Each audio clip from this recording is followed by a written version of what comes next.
During this time of pandemic, our offering has changed from a moment where we share our monetary gifts to a moment when we share stories and passions and opportunities.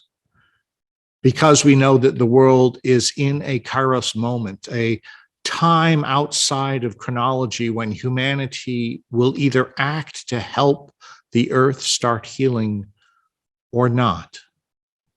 Susie Claxton offers a word about our participation in the healing of creation's brokenness. Good morning, everyone. Today, I'm bringing you a Kairos moment for climate action in solidarity with Indigenous Tribes of Minnesota. We're talking about Stop Line 3. What is Stop Line 3? The Line 3 expansion is a massive tar sands oil pipeline under construction through the heart of northern Minnesota. If completed, it would cross more than 200 bodies of water, including the headwaters of the Mississippi River.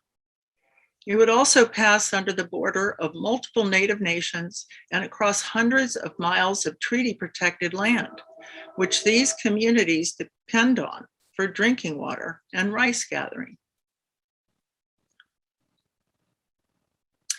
Bill McKibben, the founder of 350.org, a leader in the climate fight, in a New York Times opinion piece on June 11th this year said, the administration should pause construction on Line 3 and re-examine the river crossing permits granted by the Army Corps of Engineers.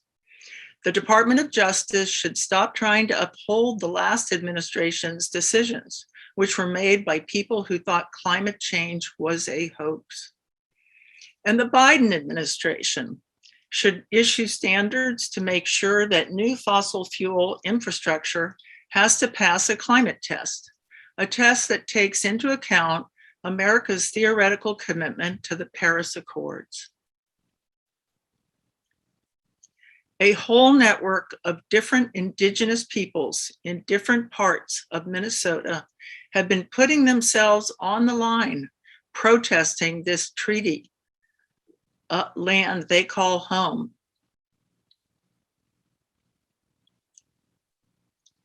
And also, UCC clergy from all areas of the country have joined in protests. They feel that people of faith should stand in solidarity with these people.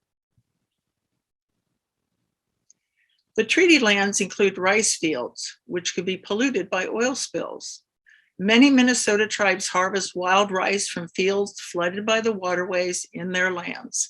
And beyond their, it's the lands beyond their reservations, but they are treaty lands.